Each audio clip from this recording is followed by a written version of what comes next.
All right, thanks very much for having me. So welcome to Colorado Early Colleges. I'm a teacher here. I teach at the high school. You guys are currently sitting in the middle school. This is a new school as of last year. And so this is our second year having a middle school. Our largest class sizes are 24 students. We have some really fun and amazing teachers who just really love what they do. I've been here the longest. This is my 15th year here at Colorado Early Colleges. And so I've been here since almost the beginning, since 2008. It's been around since 2007.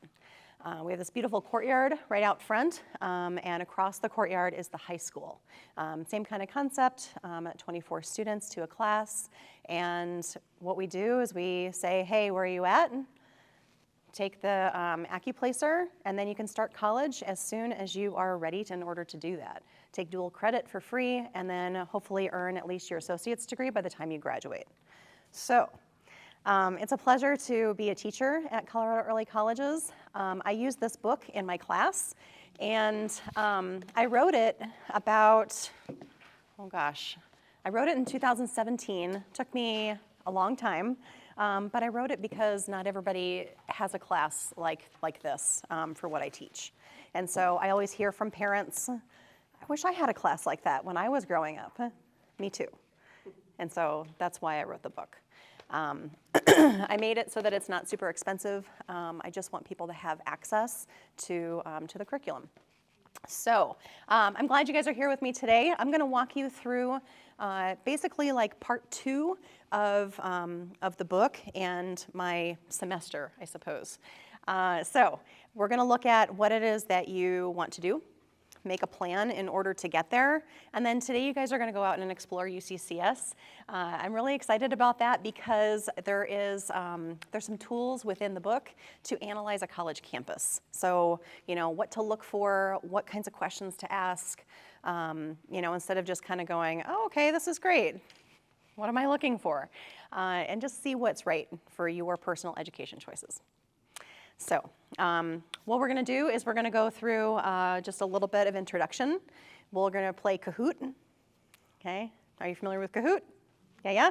All right. And then we'll go through a little bit of review. We'll have a break, about 10 minutes, so that you guys can get up, take care of your needs. We'll come back, and then we'll talk about how to pay for college.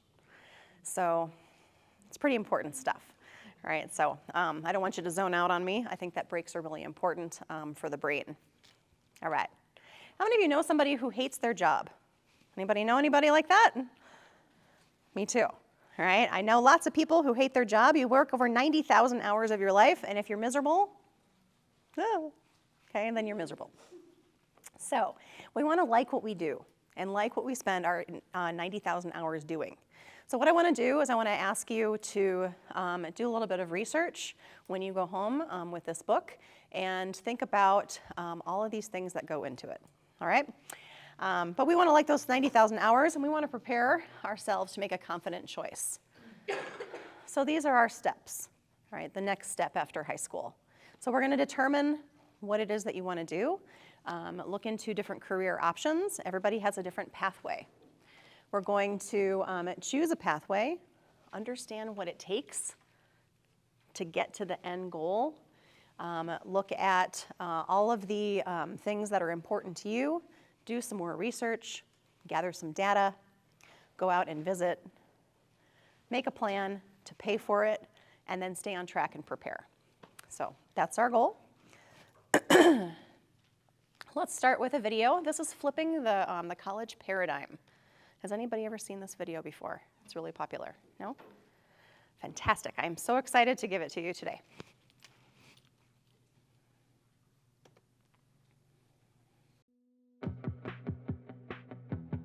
It's quite shocking when you think about it.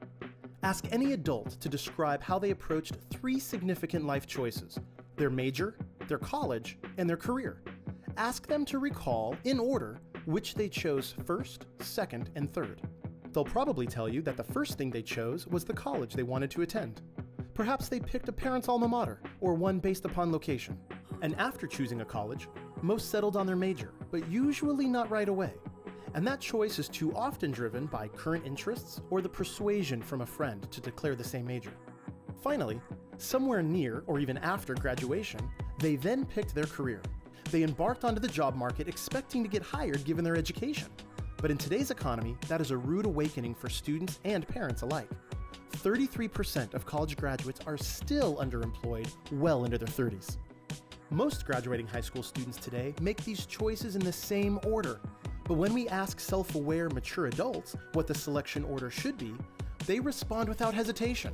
Choose an initial career first, a college major second, and the college itself third. This order just makes sense. Your career choice dictates what major to pursue, which in turn helps identify the best college or training choice. Our educational system is very well intentioned, but incredibly misaligned. The truth is, the pendulum has swung too far toward college preparation and away from career preparation. We encourage a college-going culture even as early as elementary school, with university pendants decorating second-grade classrooms, and an exorbitant amount of time in high school is spent on college application essays and the FAFSA. At some point in recent history, we have transitioned from asking the more important question of what do you want to be when you grow up, to now asking where are you going to college? The problem isn't that we need more students to attend college.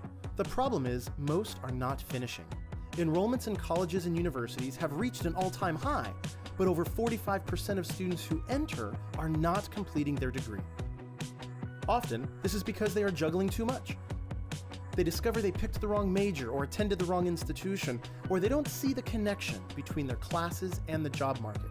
In fact, for most college dropouts, they simply lose interest. For every young person in America, whatever their background, one of the essential purposes of schooling should be to help them develop the knowledge and skills needed to search for and obtain work that they find satisfying. But instead, when students finally make it into a college classroom, most arrive without any career direction or idea of what they want to get out of their collegiate education. They amass an insane amount of student debt, taking classes that have little application to their future goals, and far too often with no credential to show for their efforts. By comparison, the Swiss education model uses a nationwide system that matches high school students with training, jobs, and education, which keeps their older teenagers engaged. The Swiss have made learning to work and learning about work central to their education system. Many 16-year-olds in Switzerland already have secured apprenticeships embedded within their schooling, and all this has resulted in a youth unemployment rate below 4%.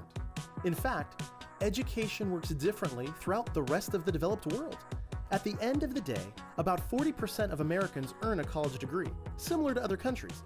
But the difference is how many students make an attempt but drop out, costing students and taxpayers billions. America today has the lowest college completion rate in the developed world. But research shows that students who enter college with an informed declared major are far more likely to take the right classes and graduate by double than those who wander through the maze of educational choices. This simple flip of the college decision-making paradigm is the first step in how every student in America should approach their education. Students are more likely to complete their post-secondary education or training if they enter college with three things. First, a carefully considered career path. Second, an informed major or affordable training program that match their career and life goals. And third, a unique skills-based education plan that facilitates successful entry into the job market. That's impossible, you say?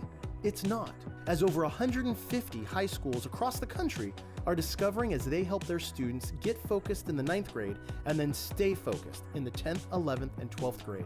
With this focused effort, they'll graduate from high school with a 10-year career and life plan that is the blueprint to developing the skills to be employable in a highly competitive global workforce. For the sake of our students, our families, and our country, we can't afford to get it backwards any longer. It is time to flip the college decision-making paradigm and help students understand the most direct route to a self-sufficient future.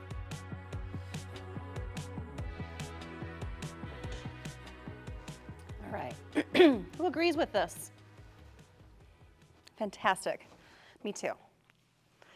So we need to start with career, then major, and then college, or whatever. It doesn't have to be college. What is going to be your educational pathway? And so let's go ahead and start with the book for a second. And I just want to point out a few pieces.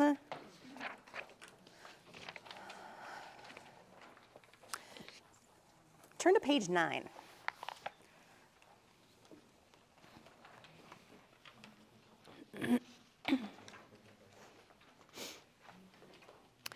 On page 9, the idea is to define what success means to you. Right? Everybody has a different idea of what this means. And if you know what that means to you, then you can start making some sort of plan to get there. But you've got to ask the question, what does it mean to be successful? Some people, they value money. They say, hey, you know what? If I have tons of money, bam, I'm successful. Some people say, hey, if I have the ability to make choices, I'm successful. I like to be able to go to the grocery store and not have to use a calculator. That, to me, is choices and being successful. Maybe it's going on vacation, whatever it might be for you. Please turn to page 11.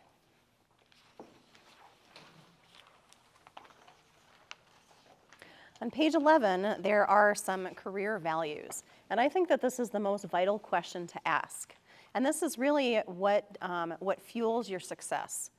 What are some things that are important to you that affect your daily life in your career? And oftentimes, this question is not asked. In school, it's like, hey, what are you interested in? What are you good at? Bam, career choice. Instead, think about what are those things that are going to fulfill you every single day. You have 90,000 hours to fill. Be full and your bucket. All right, so what is going to fill your bucket? There's a whole bunch of different stuff on here to go through and really assess what are the things that are important to you, and then you only get to pick 5. We're not going to do that today. I want you guys to go home and think about it. All right, take some time. Pick those 5 things that you think are the most important to you. And then keep going. Recognize your strengths. What is it about you that you can use? Has anybody ever taken the Clifton Strengths Assessment? Yeah? Cool. This is something that we do at our school. Everybody that attends our school takes the Clifton Strengths. And it's really about your natural talents, things that are ingrained in you that you can use, that you should use. So for instance, one of my strengths is communication. I love to talk. I love it when people listen. You guys are a fantastic group. Thank you very much. Another one is significance. I need to make an impact in my life. And so being a teacher, that really fills my bucket for being able to talk, make an impact, and be able to change lives with what I do every single day. If I wasn't doing something that made an impact, I'd be a miserable person.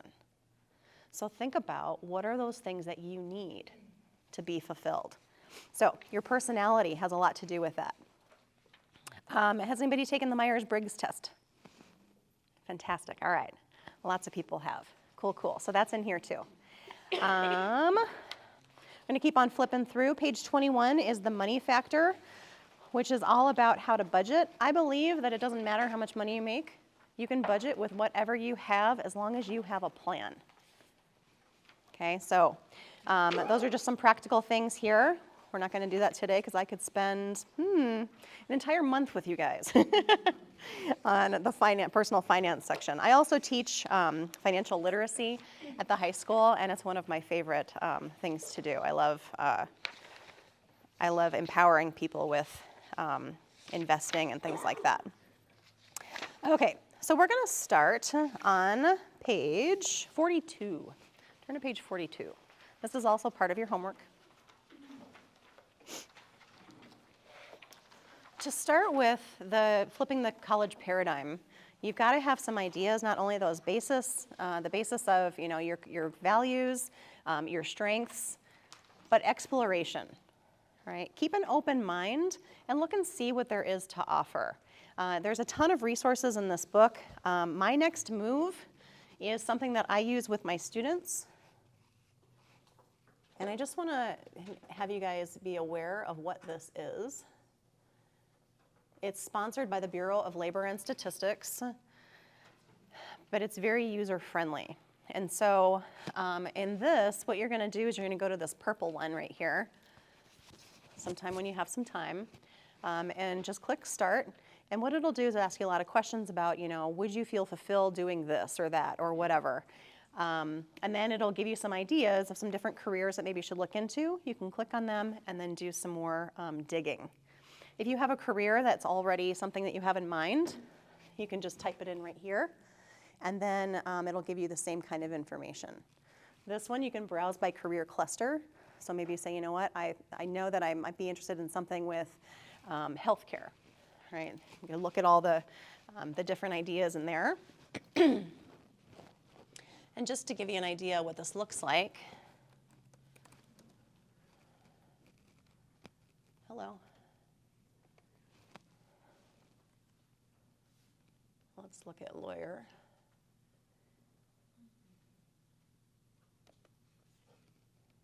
And you just click on the one that makes the most sense to you. And it gives you all this cool stuff. So you can watch a video.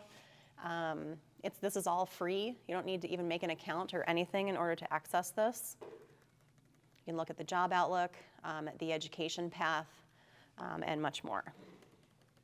So when you go through the book, it's going to ask you to research 5 careers.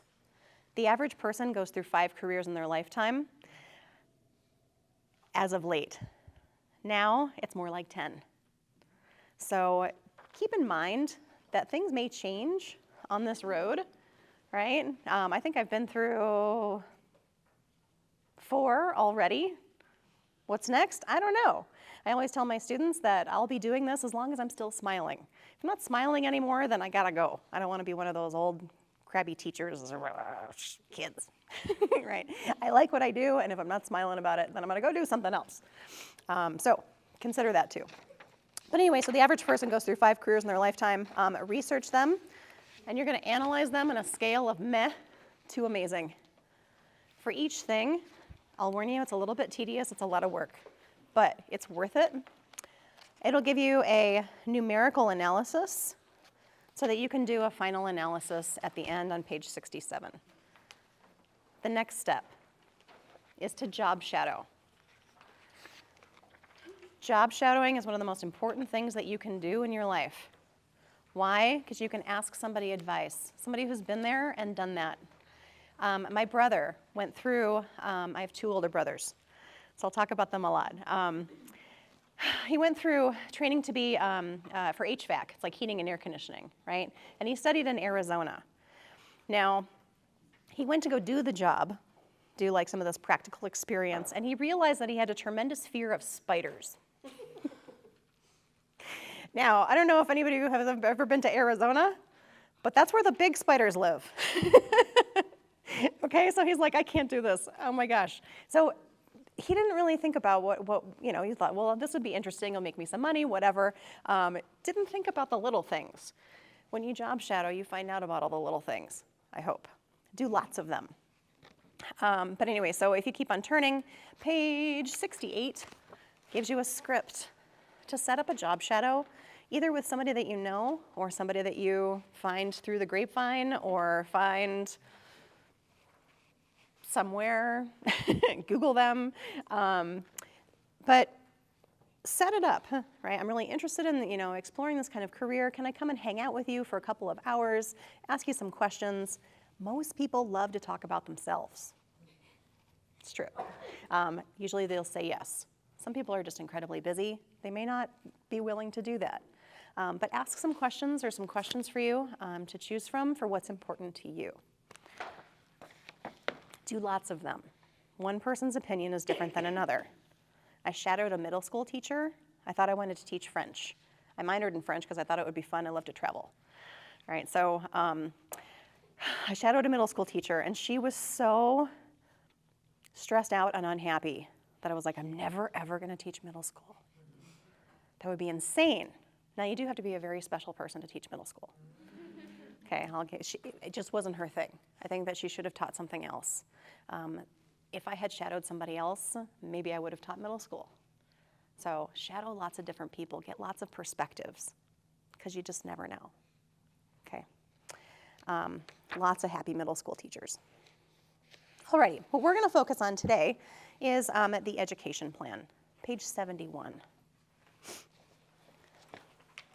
And we have some steps here. If I can get rid of this.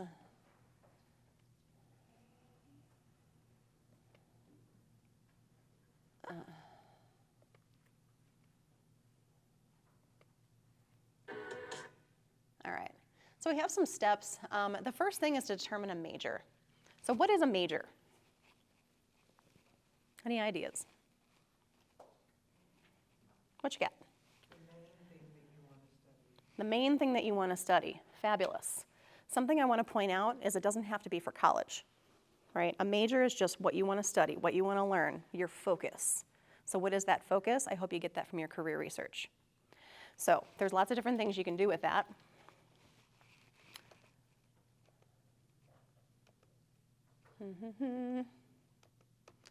We'll talk about that here in a second. Okay, lots of things you can do with that. You can do an apprenticeship. An apprenticeship is basically learning from the master, like Yoda. All right, so you learn from the master, and they teach you everything. It's kind of on-the-job training. It's pretty great. I wish they had that for every job. Military, right? You can go and serve your country. There's a lot of benefits to doing that. Lots of skills and things that you can learn. Community college. Great option, but you can only go so far. Traditional university, non-traditional university, and then vocational and trade school. So all of those are different options, different pathways. It depends on the career that you choose. So my question to you is, how much do you know about all these pathways? How much do you know about the college pathway? Today we're going to focus on college specifically because this is what you guys are going to go and look at today. All right, so we're going to play a Kahoot. So grab a phone, grab a device, and I'm going to put it up on the screen. I'd also like to give you an opportunity to take a break, throw away any trash that you have, go use the bathroom if you want to, because this will take a few minutes, and then we'll get back to it, and we'll start our Kahoot when everybody's ready, okay?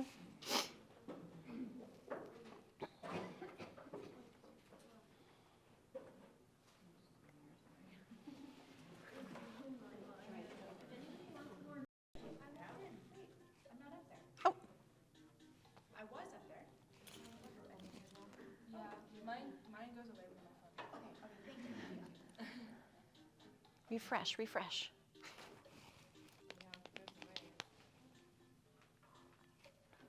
All right. Okay, here we go.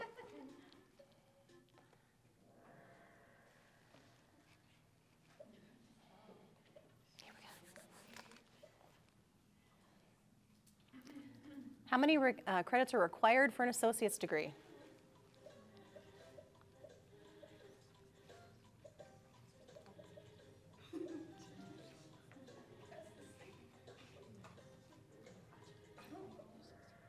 Ooh.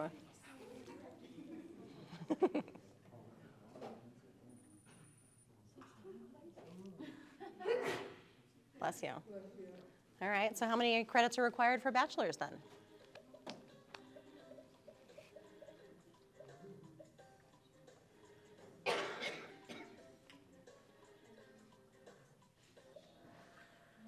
Nice.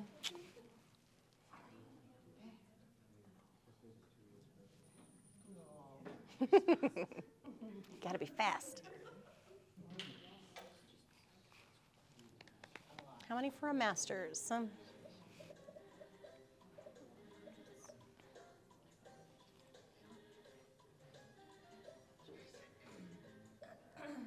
Ooh, impressed. Joey's on fire. True or false, an associate's degree is required before completing a bachelor's?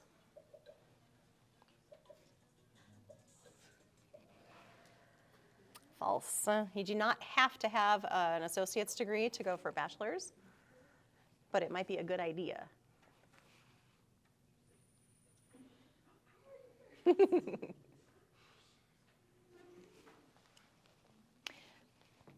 How many credits is the average college course worth?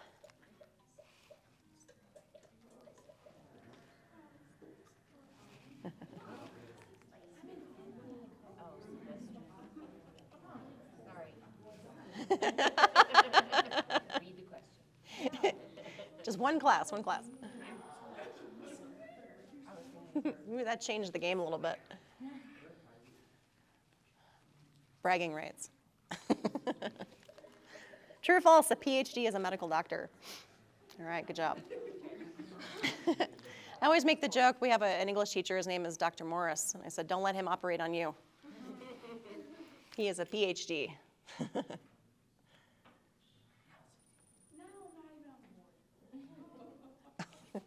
Still opportunity. How many credits considered to be a full-time student per semester?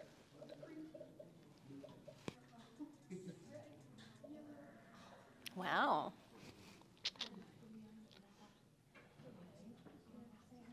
So how many classes is that? At least 4. Yeah, 4. Right. Good.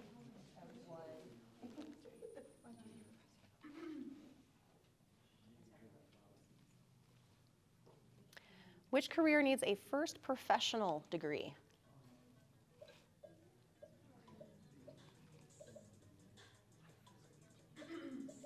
Like, I don't know. I don't know. Yep. A lawyer.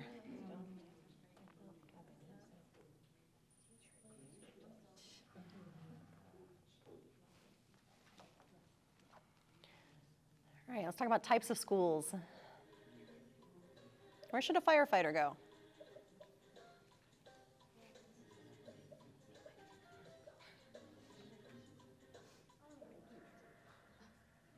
Oh, nobody got it. Dun, dun, dun.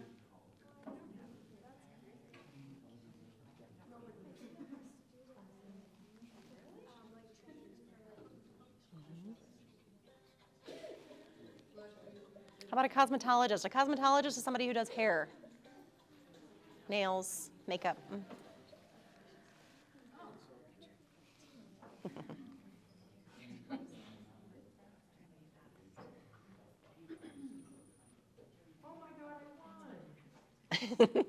Yay.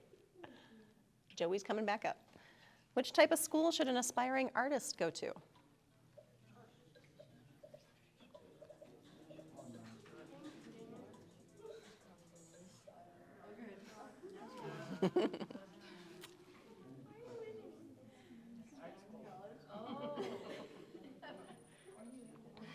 Ah.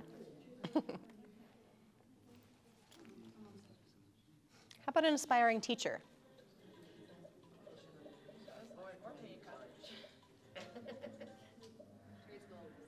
All right, good job. I wish.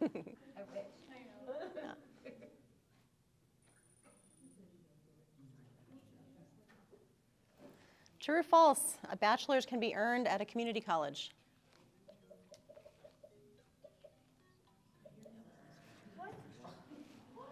False.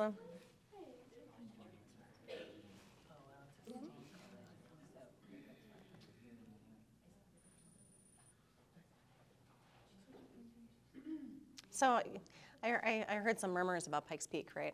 It's not a community college anymore. Why? Because now you can get your bachelor's there. Super cool, right? It's exciting. Well, you know. Along with everything else. Which of these is a vocational school? Trade, vocation.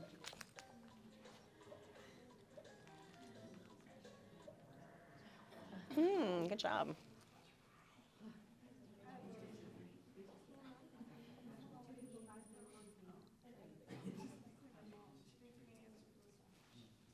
Which of these is traditional?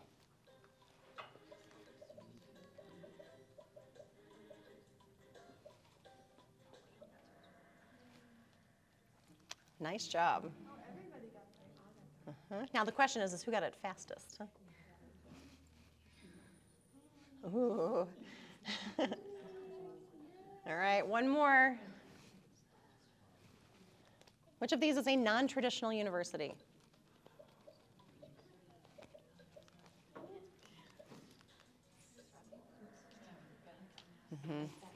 Regis. All right, let's see who the winners are. Flower. Talia. I'm guessing EE. All right, let's give them a round of applause. Woo woo! Who's our winner? Like, no, I remain anonymous. All right. Awesome. So that kind of tells me, what you know, what you don't know. So fun way to do that. Nice job.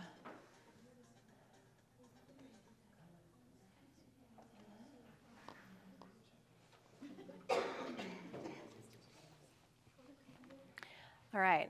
So let's talk about some of the different pathways, and I'm going to draw you a really pretty picture. I'm not an artist. And then you guys are going to do it along with me too. All right? Okay. So depending upon which career you choose, you've got to choose the right pathway. So for instance, a firefighter, if you're like, cool, I want to be a firefighter, yay. You're like, oh, most of you thought I need to go to trade school. But that's not necessarily the correct path. So firefighters need to have their EMT certification. They need to have some hours, and then they go through like their program, and most of them start off as volunteers. But for instance, Pikes Peak, used to be community college, has an excellent program that trains firefighters. So that's where you would go, right? So community college. To be a cosmetologist. I've talked to students and they say, hey, I want to do hair, but I want to go to UCCS. Wait a minute. You've got to have the right training. So where do you need to go in order to prepare for your career is the question. So we just need to make sure that we know. So we set ourselves up for the right journey. So my second brother, he took 7.5 years to get his bachelor's degree because he kept on changing his mind. Transferred to this school, transferred to that school, changed his major. And what ends up happening is you waste a lot of time and money. So we want to get there as fast and efficiently as possible. So you guys know quite a bit. So far, you know that you need at least 60 college credits to get an associate's degree. There are some programs out there called the 60-60 program where you can get your 60 done with your associates and then transfer that, guaranteed transfer, within the state of Colorado. They have to accept those credits. Now the question is, does it plug into your degree? So the idea is to work backwards. If you know what you need your bachelor's in, work backwards and put your associates as a piece of the puzzle. Do you need your associates to get your bachelor's degree? No, but hey, life happens sometimes. Why not stop and claim that along the way so you have something to use, just in case. It might take you a while to finish your bachelor's. Okay, it's a smart thing to do. Okay, so community college, that's where you go for an associate's degree. Whoops, bachelor's degree, 120 plus credits, goes in place like UCCS. Master's degree, 30 plus credits after your bachelor's. So here comes my really beautiful picture. We're gonna draw a tree. This is the tree of education. So everyone takes the same trunk of your tree, which is your core. What is an example of core classes? Math, English, science. What else? There's one more. History. Social studies, or social sciences, if you will. All right, so all of these things, once you knock them out at the college level, you never have to take them ever again. regardless of what your pathway is. So that's super cool. This is going to be somewhere in the neighborhood of 30-ish credits. So you get that knocked out. Hopefully someplace that's really cheap. Okay, then we can go here.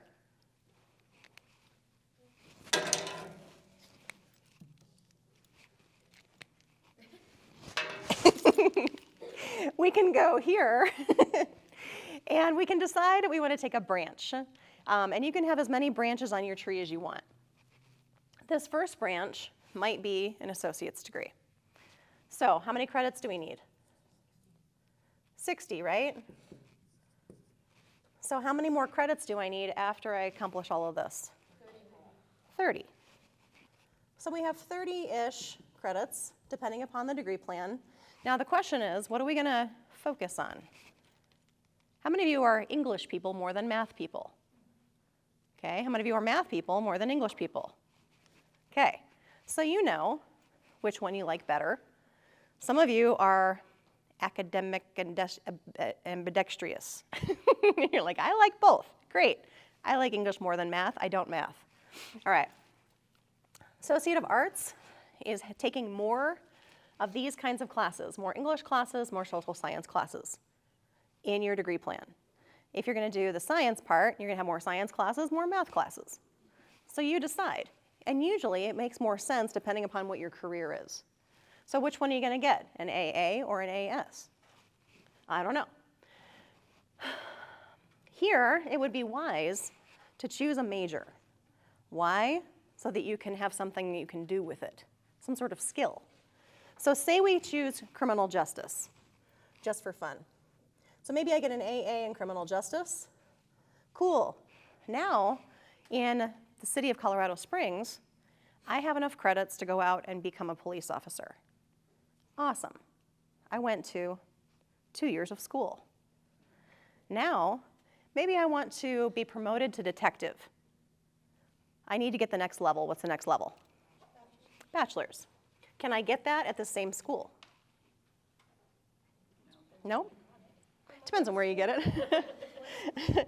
They're messing with us now, right? Like, there's so many options. Usually, no, you're going to have to transfer those credits. So I'm going to take another branch. And it's going to shoot out from right here. See, I told you it was a pretty picture. Okay, how many credits do I need now? Total? 120. Okay, and maybe I've gotten a BA, or maybe I got some BS. Could be useful too. In criminal justice. Now where am I going? I can keep on going. Can I stay at the same school? Sometimes, if they have my plan, right? What's the next level? Master's. So maybe I'm a detective now. I want to be chief of police.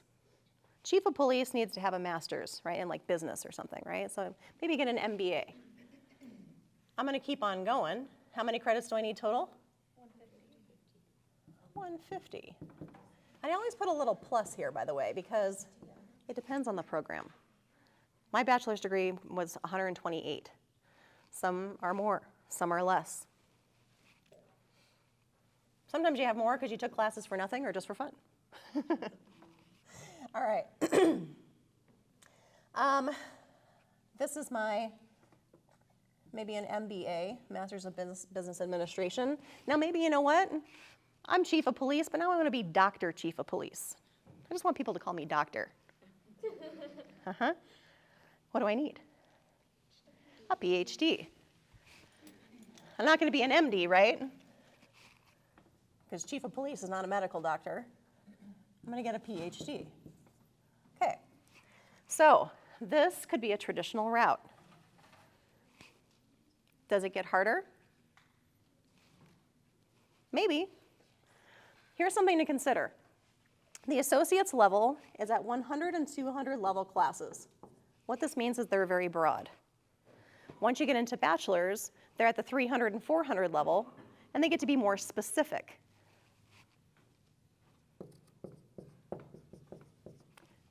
I like this level because it's more interesting. Hopefully you like what you're studying and you're not just like, well, I gotta take this class because I have to, right? So you might still have to do that, but that's okay. Your master's is gonna be at the 500 and 600 level. By the way, at UCCS, they use an extra 0 on these, just to be confusing. I just want you to know that. And then at the PhD level,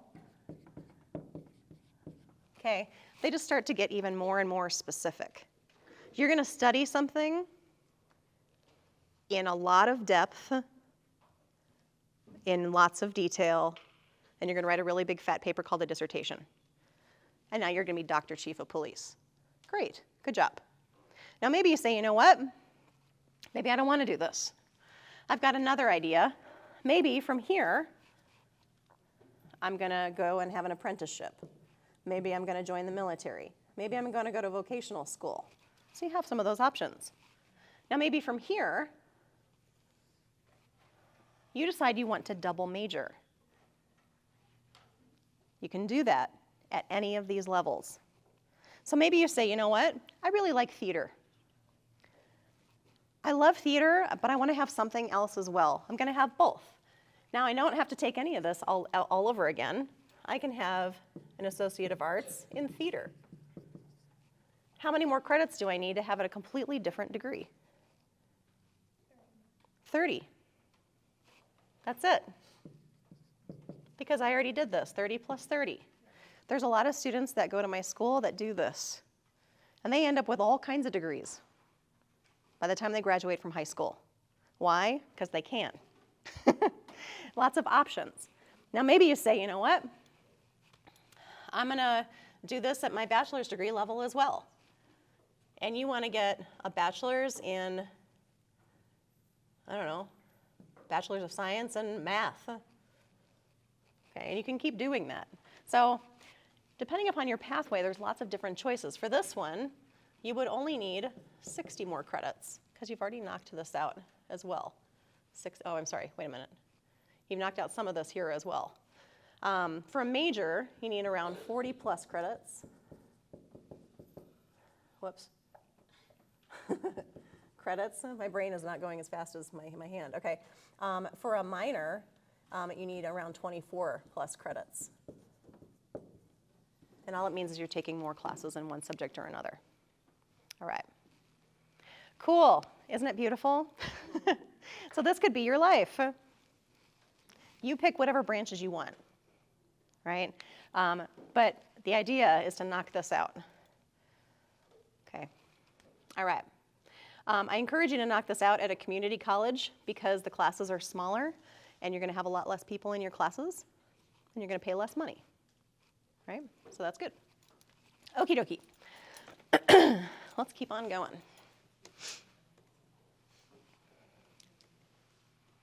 All right, you have another branch that you can take. At the bachelor's level, which is to go to professional school. Professional school is either something like medical school, law school, dental school, all those kinds of things. You have to have a bachelor's before you can do it. And you can major in whatever you want. But to get there, you have to take a test. To go to law school, you need to take the LSAT. To go to medical school, you have to take the MCAT. Your bachelor's degree is meant to prepare you to take the test. Okay, so you can major whenever you want, but it's meant to prepare you to take the test.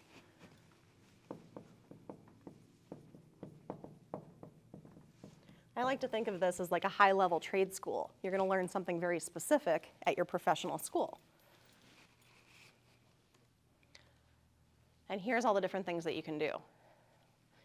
Veterinary school, dental school, law school, all that kind of stuff. All right, so know your pathway. Okie dokie. Please turn to page 72.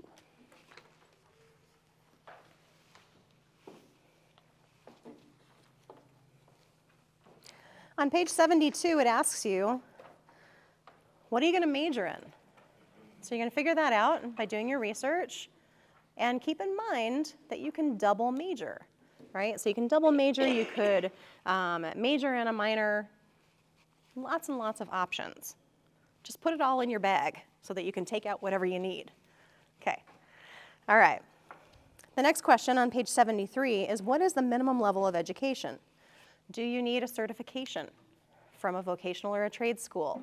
Do you need an associate's degree, a bachelor's degree, master's, PhD, professional? Know what it is that you need. Turn the page to 74.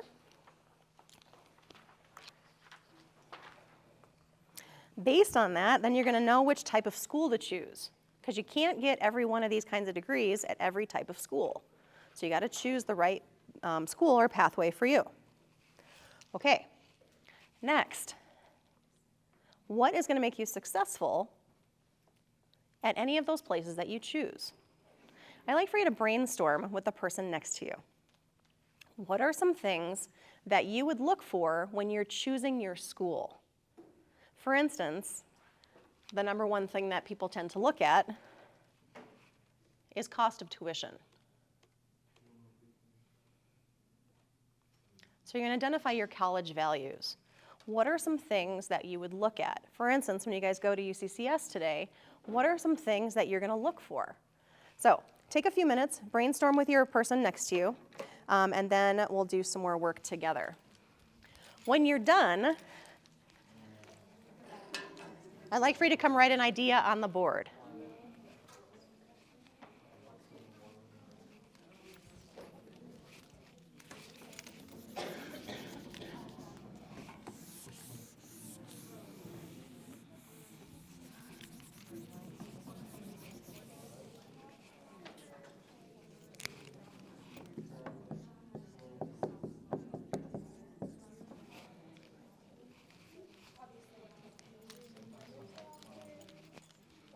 Come up and write an idea. Oh, well, my person's right here. Sure, it's okay. Anything that would be important to you for your daughter.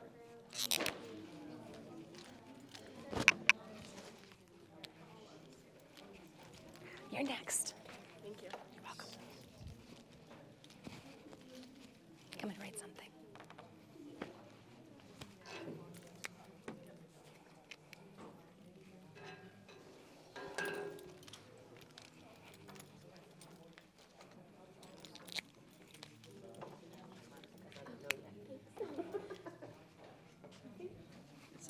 Oh, you stole mine. Is it dying? Great. It's okay. Put a little check mark by it. Oh, thank you. Would you pass it to the next person? Thank you.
Come write something. Please. Your opinion matters. Come write something.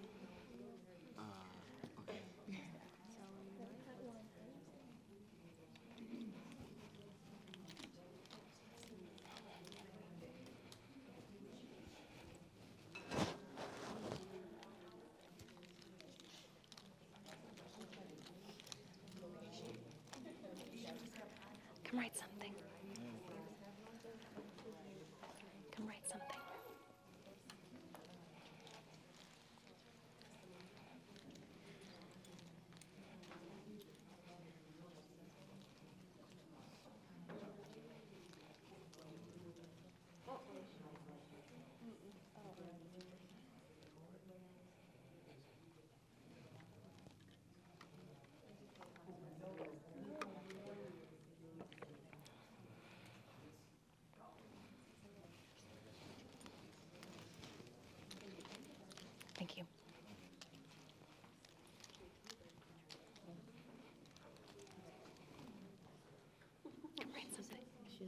She wants to eat, she goes next door. Yes, I do. Well, what would be important to you when you choose a school? Anything at all? I'm really into the arts. Like I'm a poet. I like poetry. Thank you. I do my own like illustrations and stuff. Like I'm good at art. So right that they have your program, Arts paper. arts program. Oh, okay. Good job.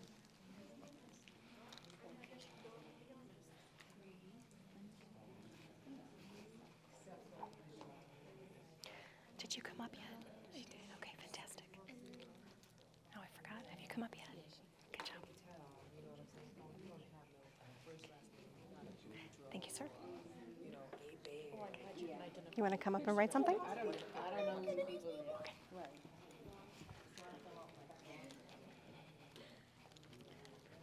Good job. Thank you.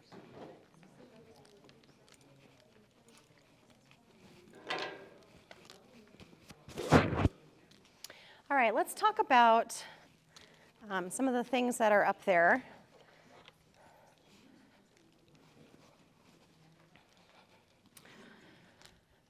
So, cost of tuition, community.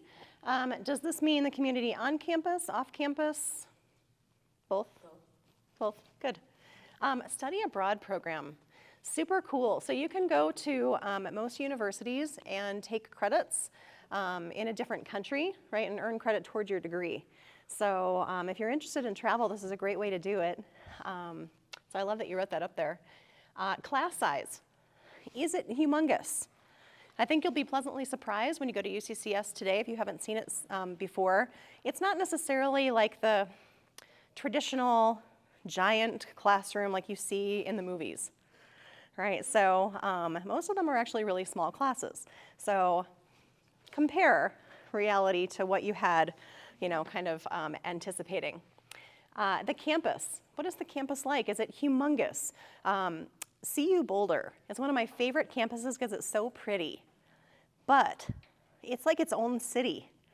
There are 30,000 students. 30,000 students. UCCS, I think, has around 10. So very different kind of idea.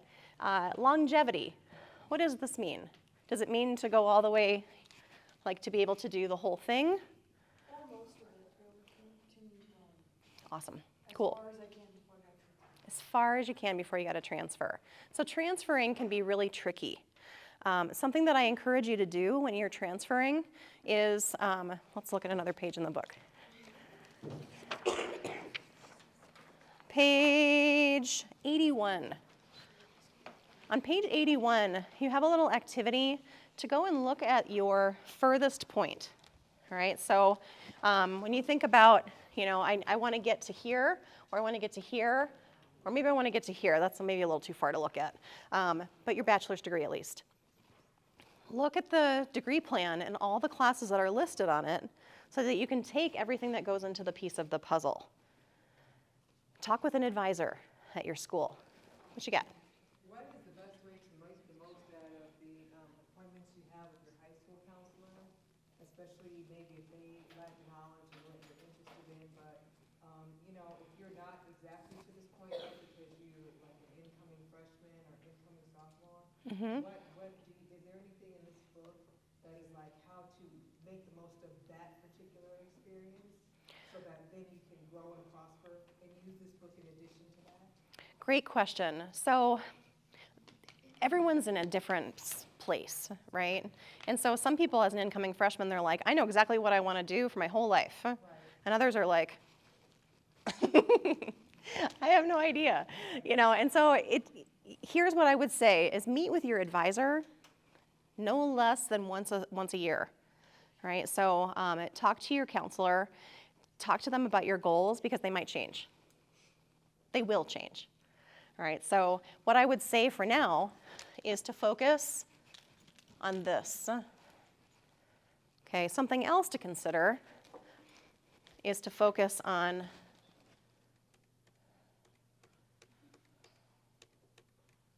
this. So these are the here requirements. The HERE requirements are the higher education admission requirements. And so what they are is basically what you have to take in high school in order to be admitted to a traditional university. So your graduation plan, I would assume at your high school, is made to complete this. So, however, when you're thinking about preparing for college, something to look at is that sometimes there's an extra foreign language component. So whenever you can, take as much foreign language as possible.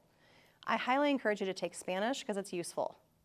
Right? I took French because I lived in Michigan. Canada was right across the border. So that's why I got into French. Now I've taken a ton of Spanish. But anyway, so these are the things that you're going to take, and it lines up with this.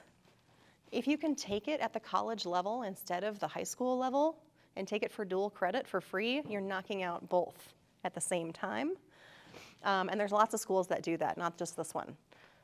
Please. Is there a foreign language component here in the high school? Yep, it's Spanish. Is there one in middle school? That's an excellent question. I don't know. Are they thinking about one in middle school? I'm just putting it out there. Totally. To be honest with you, I don't know a lot about the middle school because I teach at the high school. I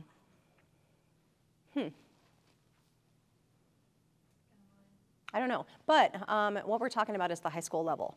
I think it'd be really helpful, obviously, to prepare, in middle school to get to that next level. What you got?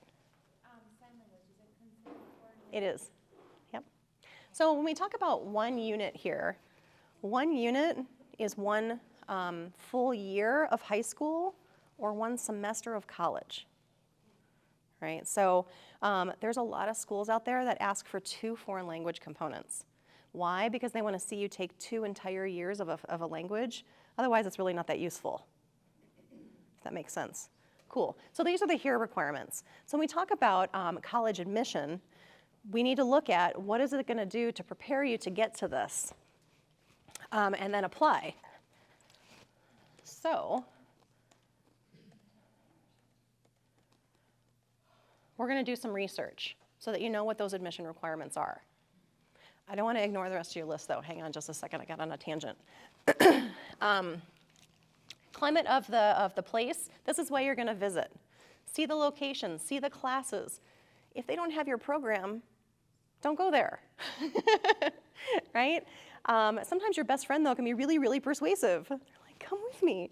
And you're like, but I'm interested in this. Stand your ground. You can still be friends. All right. So the questions are, do they have your major? Do they have where you're going to feel comfortable? Do they have the support that you need, the resources?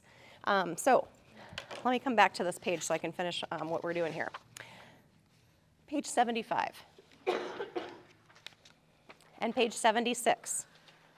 Take a couple minutes and look through that and check anything that's important to you. Okay, 75 and 76, and then choose the top 5 things that you want to look for. What is important to you? Page 77, you guys are going to do this on your own, and you're going to research at least 3 schools. What are the requirements? Do they have your major? Big Future at collegeboard.org is a great resource. There's also another one on the other one that's College Navigator. And then, and I'm going to come back to that page here in a second. Please turn to page 78, just while we're on this. This is what you guys are going to look for on your campus visit today.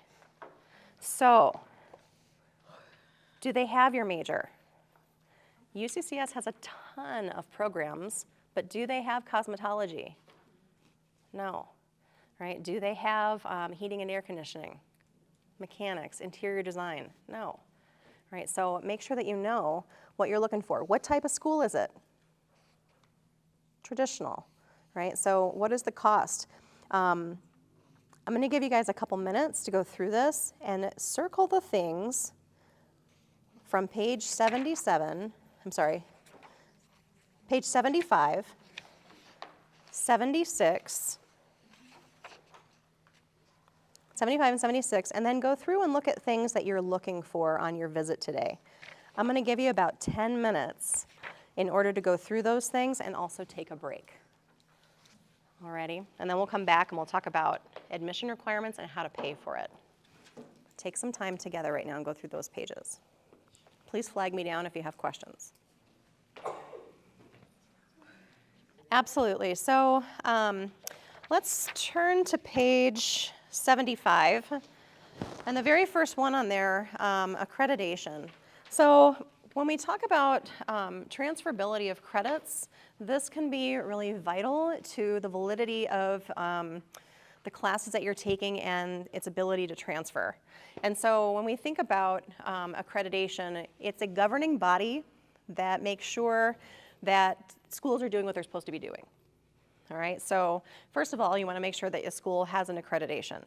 Most schools are accredited by the North Central Association, which is the NCA.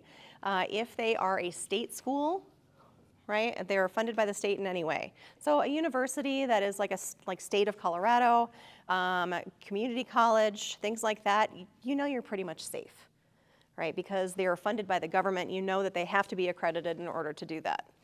Where we get into kind of a hairy situation is if you go to a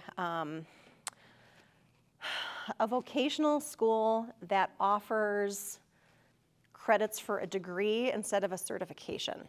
So if you are degree seeking and you ever intend to go up this way and go to a traditional university, make sure that your school is accredited by the NCA, North Central Association, and it has a regional accreditation.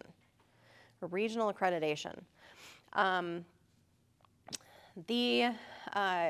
Like schools like, gosh, there was one that went out of business a while ago. It was called Corinthian. And they had thousands of students that paid $100,000 for the degree, and it meant nothing to anybody. And so the reason for that is because they were nationally accredited. They just basically kind of did whatever they wanted for their education. Not to say it was a bad education, it just didn't align with anything that's regionally accredited. It's like apples and oranges. So in a regionally accredited system, what they do is they make sure that things are equal. So if you take English Comp 121 and you go to another school, it's going to be basically the same thing. So I don't know if you guys know this, but Keith King, who founded CEC, he was a senator and he passed something called the GT Pathways. The GT Pathways is guaranteed transfer credit. And the way that they made this guaranteed transfer is they said, okay, we have apples and apples, you have to take our apples, right? So otherwise you could go to a school and say, hey, I took this, English comp class at, Pikes Peak Community College, I want to transfer it. They'd be like, no, you have to take it again. Why? Because we want your money. So now there's guaranteed transfer, as long as you go to a school that is regionally accredited. Now in our area, we say regionally accredited, we have the largest accrediting body, it's the North Central Association. If you go to, say, along the East Coast, they have their own region, their own regionally accreditation. You go to the West Coast, right, same kind of thing. They have their own region. What that means is it might be slightly different. What that means also to you is that it might be more difficult to transfer those credits. Here's my advice. Save your syllabi. It has all of the learning outcomes on it, and you can say, hey, Dean of English, or hey, Dean of whatever, I took this class at another school, it's exactly what you have, will you please accept my transfer credit?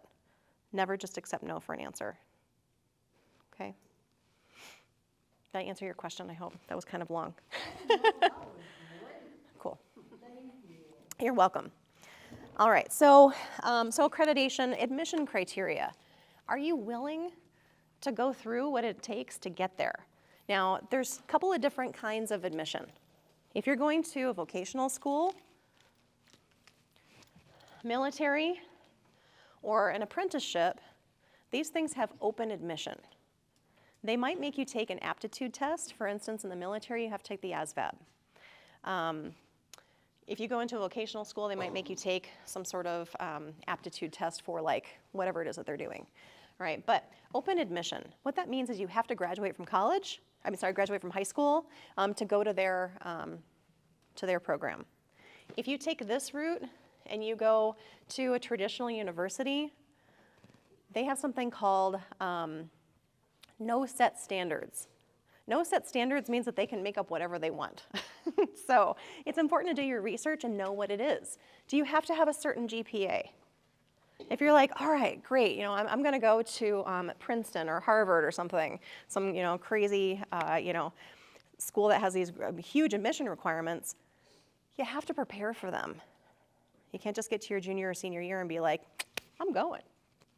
All right, so are you willing to work toward those admission requirements? Know what they are so that you can work toward them. Is it a really hard school to get into? Is that important to you? Do you have to write an essay? Writing the essay, by the way, for admission is only an average of 500 to 600 words. So if you're like, oh, I gotta write a really big essay, no. It's actually a lot harder, though, to make a difference, make an impact in that amount of words. But anyway, so admission, that's important to understand. What is the campus like? Can you get what you need? Do they have clubs of your interests? I will tell you that UCCS has some really unique clubs. They have the Zombie Apocalypse Club. Yeah, right? Like they prepare for the zombie apocalypse. I guess you only need like 4 people or something to make a club, and so there's at least 4 people on that campus who want to prepare for the zombie apocalypse.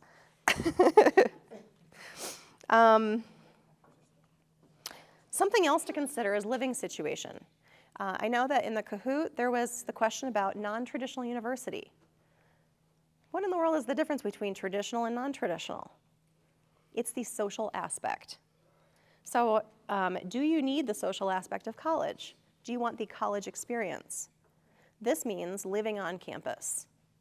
It means belonging to clubs, getting involved. I encourage you to get involved on your campus. This is going to be your opportunity to network, to meet people who are interested in the same things as you.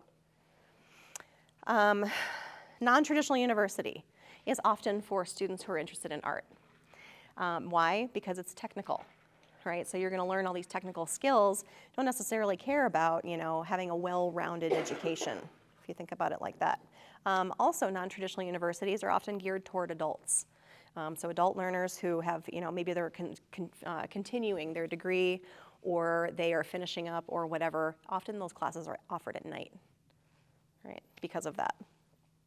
Not necessarily for art school. All right, cool. So the type of school, living situation, the population, how many people are there?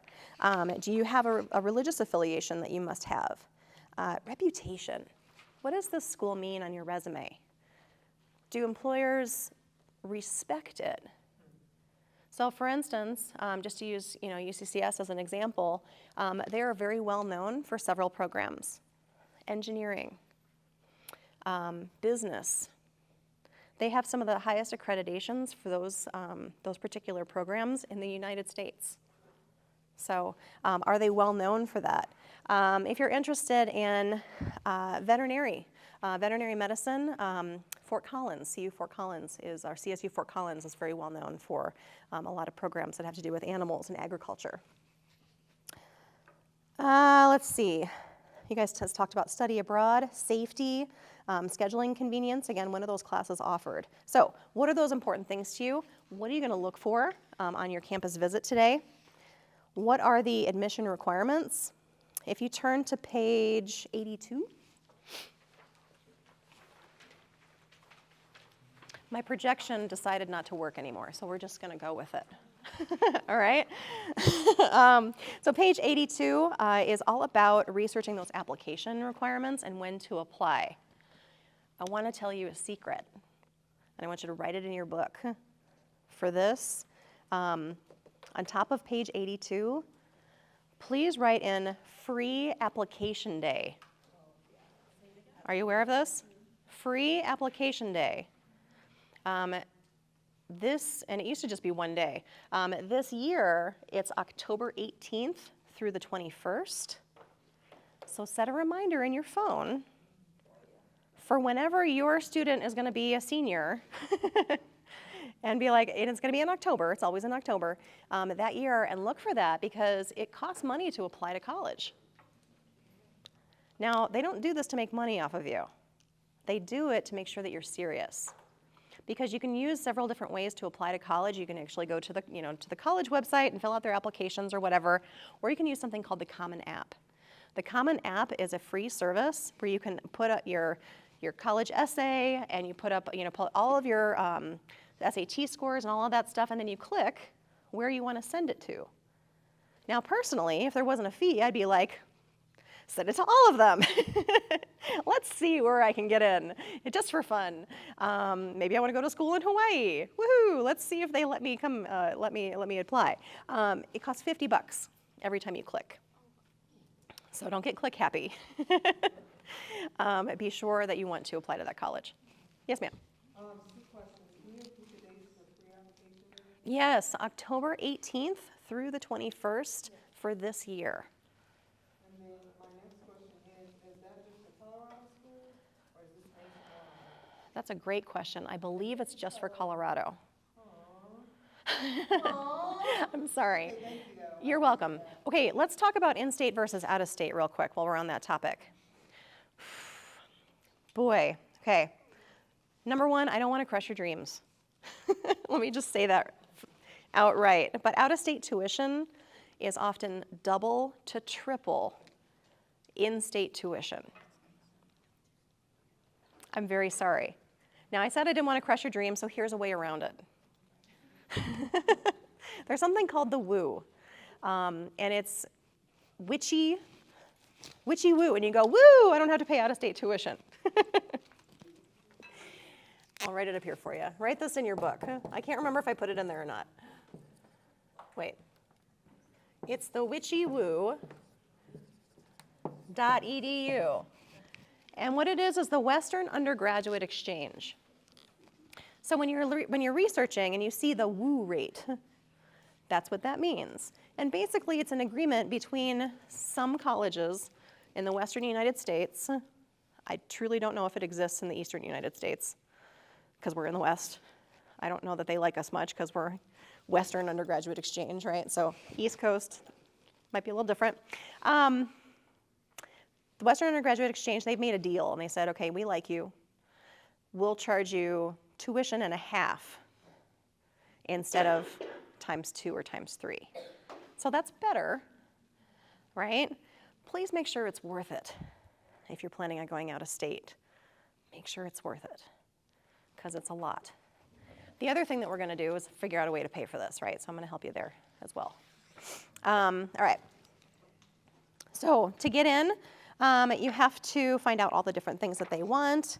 Witchywoo.edu. You're going to look at letters of recommendation only when it's necessary. Who's taken the SAT? You taken the SAT? A few of you have taken it already. Usually you'll take the SAT in your junior or senior year in the spring, in April. And it should be provided to you on your campus for free. If it's not, you got to go sign up for it on the collegeboard.org. That's where you're going to get your scores and all of that. It used to be that everybody took the ACT. They have since changed it because now the new SAT is very similar to the old ACT. The only difference is it doesn't have science on it. So if your school is a science-based school, they might say, hey, we want you to go take the ACT. And you'll say, all right, cool, I'll go pay for it myself and take it.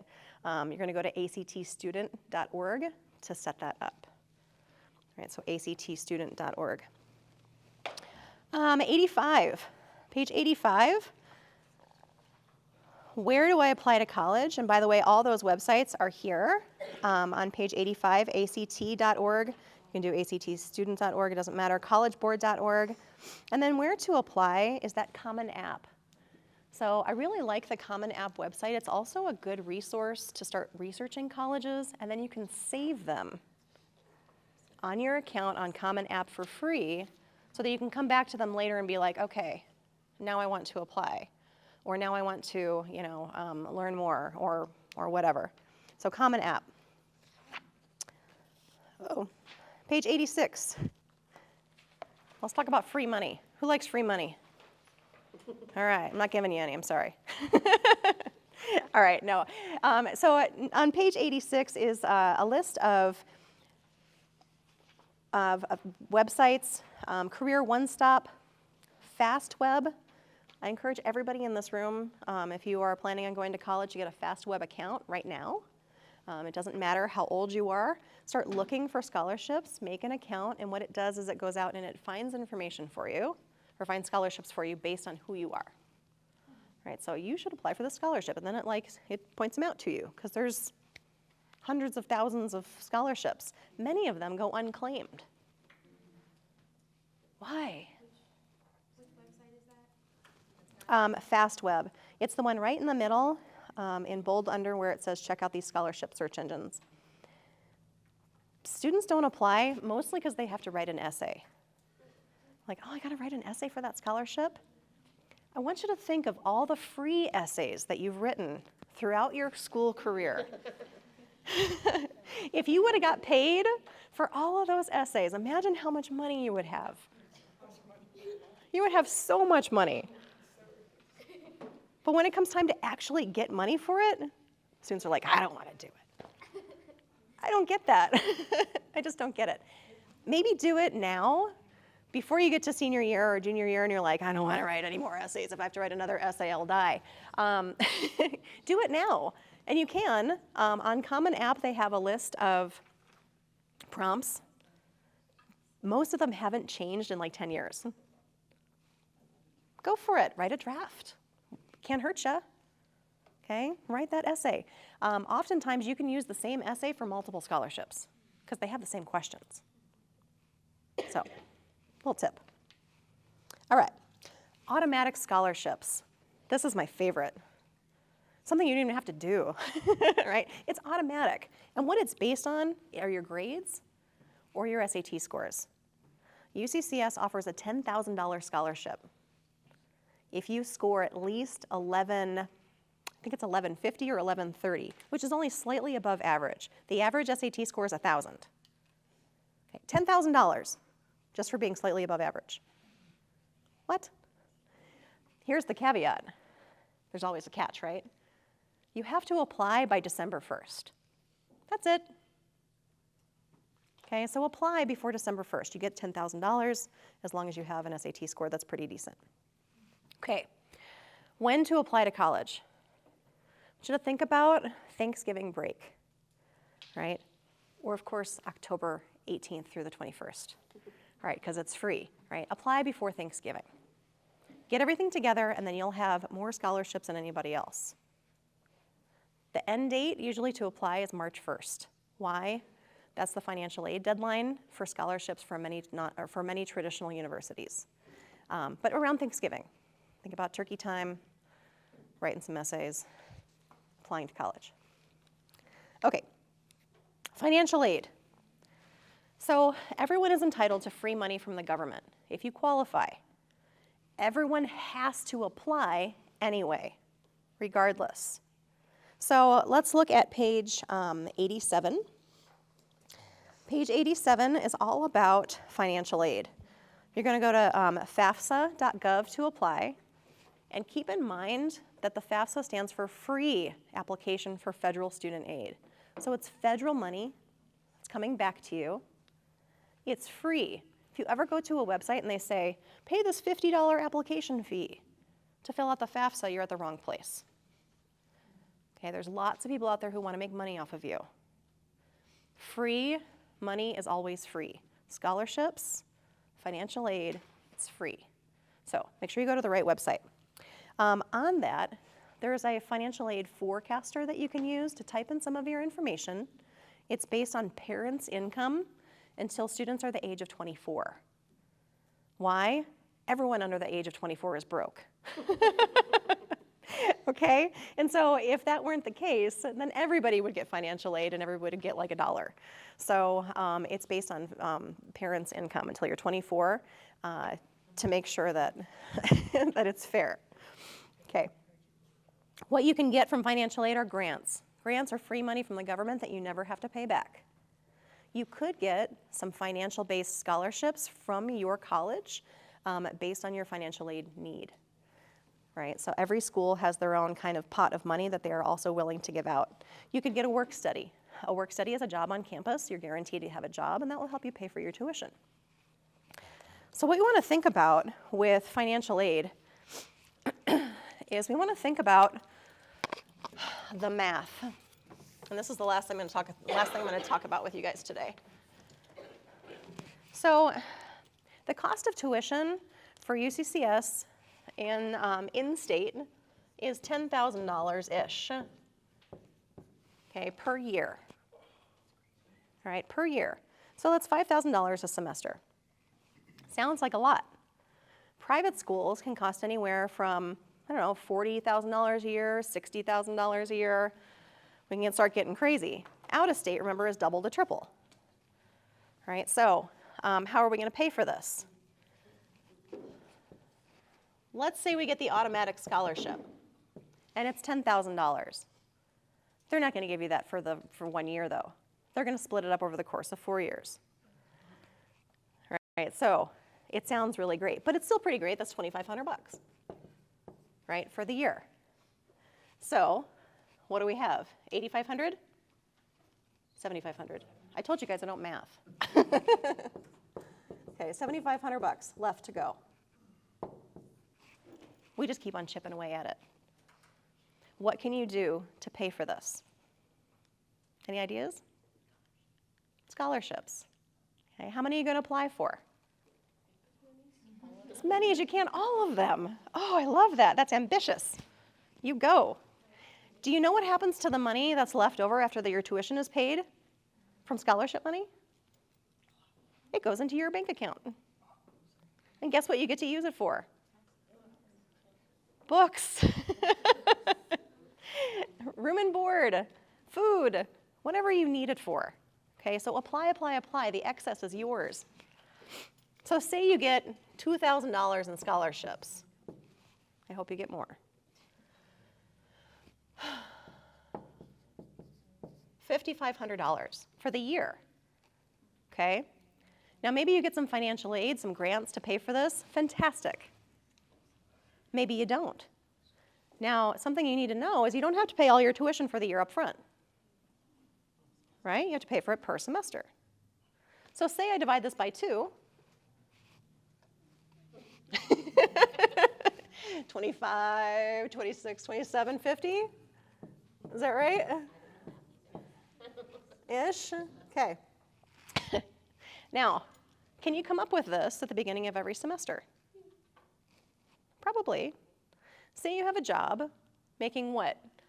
The minimum wage is going to be like $18 an hour here in a minute. Okay? Have a part-time job in the summer, save up a bunch of money. You can come up with that every semester. No problem. Money is not a problem to go to college unless you make it a problem. So choose wisely. Now keep in mind this is just tuition and fees. If you live on campus, it's times 2. Right? If you go out of state, it's times 3. What did you say? Times 3 is what? Out of state. Off campus. Okay, so if you live within 60 miles of a college campus, you don't have to live on campus. But it is a rule, okay, a rule that you have to live on campus at a traditional university if it's more than 60 miles away from your house. So think about that the first 2 years. Okay, so something to consider.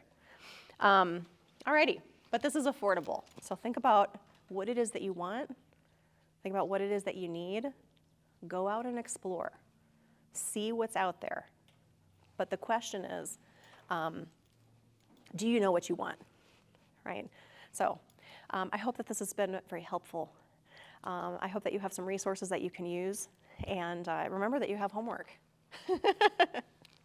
Right? So do the career exploration. Have an amazing visit at UCCS. Look for some of this stuff. Ask good questions. And find out what it is that you need to know. Alrighty. Thank you so much for your attention and participation today. Thank you. Some awesome information. Thank you so much. You're welcome. If you guys haven't met me, my name is Melissa. I'm the new program director for Parent Challenge. Deborah is still here, but I'm